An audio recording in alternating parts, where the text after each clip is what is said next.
June 6, 1942, was the day Japan's naval power really began to crumble. This is the shocking story of IJN Mikuma's tragic fall at Midway. Unseen in the vast Pacific, American eyes already track their every move.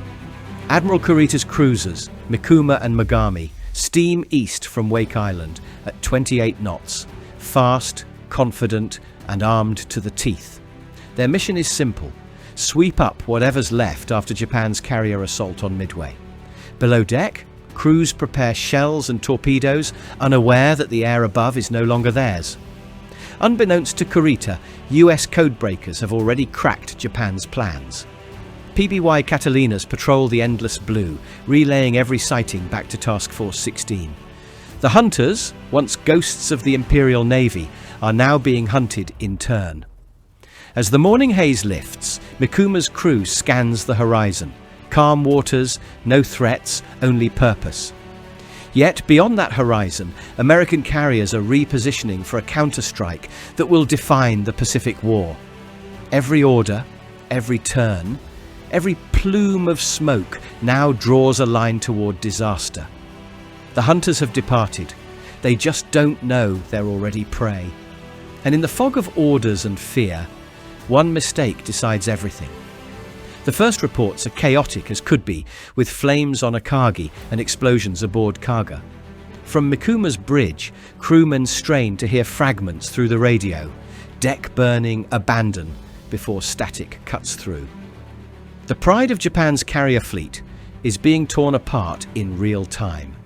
And Admiral Kurita's formation, once confident, now drifts into uncertainty. Messages start to conflict: attack Midway, fall back, regroup, none of them clear. Then comes the decisive signal: retreat westward immediately. But it's already too late. American scouts have locked onto the fleeing cruisers. The horizon flashes with distant fires, the remains of Japan's invincible carriers. Aboard Mikuma, tension is suffocating. Gunners scan the skies, spotting nothing but smoke and seabirds. The sea now feels like a trap. Captain Sakayama issues quiet orders: maintain formation. No panic. Yet every sailor now knows the truth.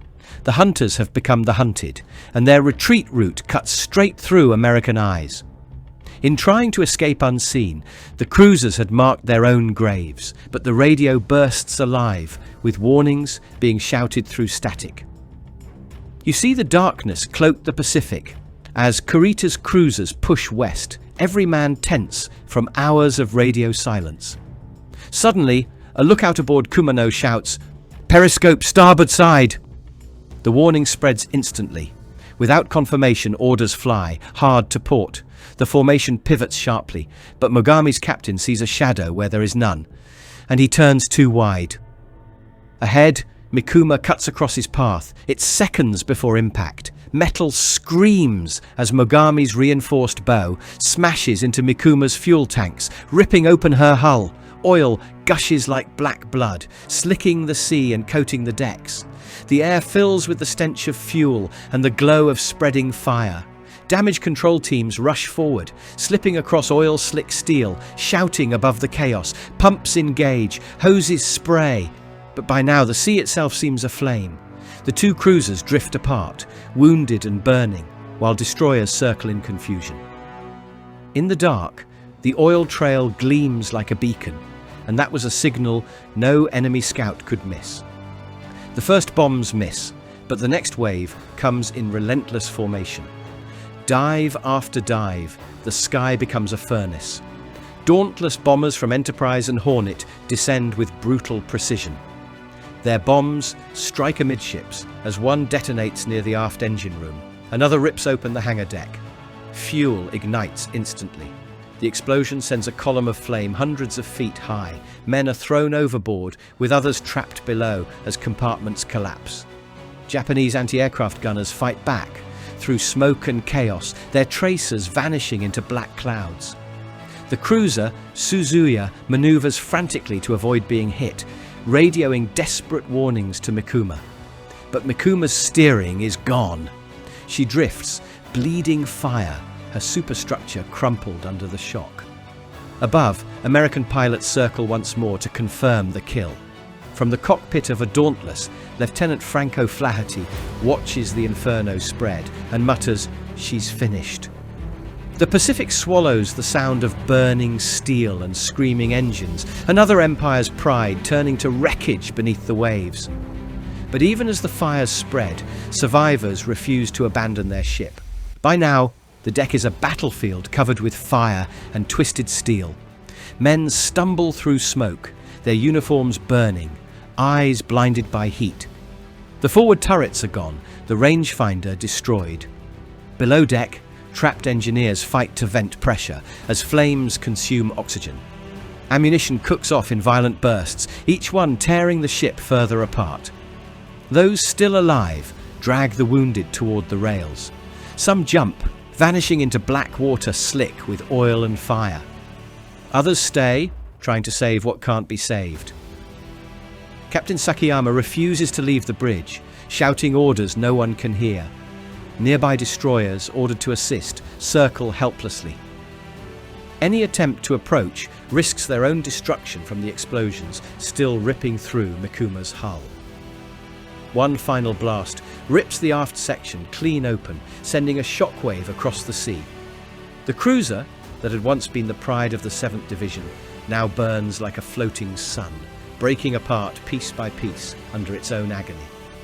And in the chaos, the Pacific itself seems to turn against them. The order echoes through the inferno. Abandon ship. Men scramble for lifeboats that no longer exist, diving over shattered railings into burning waves. Oil coats their faces, choking lungs as seawater turns to fire. Those who hesitate are lost in the next explosion. A deafening roar from the aft magazines that splits the ship in two. Captain Sakayama stands firm on the bridge, refusing rescue, his final transmission, "Tell them we fought to the end." And just moments later, the bridge is engulfed, his words lost to static. Nearby, Mogami's crew watches helplessly, powerless to intervene under constant threat of renewed air attack. The air reeks of smoke and gasoline. The sea glows orange from the burning wreck. The destroyers Asashio and Arashio pick up who they can, but dozens vanish beneath the waves. By dusk, the proud cruiser Mikuma is gone, just a black scar spreading across the Pacific, the last trace of her existence dissolving into oil and silence. In that silence, a new chapter of naval warfare had begun. The battle's fury fades, replaced by a scary calm. Where Mikuma once sailed, only oil, debris and lifeless forms drift with the tide. The sea, once her domain, becomes her tomb. Over 650 sailors are unaccounted for, officers, engineers, deckhands, erased in a single afternoon. American pilots make slow, circling passes, photographing the wreckage. The images will later appear in intelligence briefings as stark proof that Japan's surface fleet is not invincible. What was meant to be a triumphant advance toward Midway becomes a haunting lesson in overreach. Back in Japan, Mikuma is quietly marked missing in action. No ceremony, no graves, only whispers among surviving crew from Mogami. They know the truth that courage met futility in those burning waters. As the waves close over the wreck, the Pacific keeps its secrets. For the men aboard Mikuma, the war ends here. Beneath the waves of Midway, steel and silence tell the cost of pride.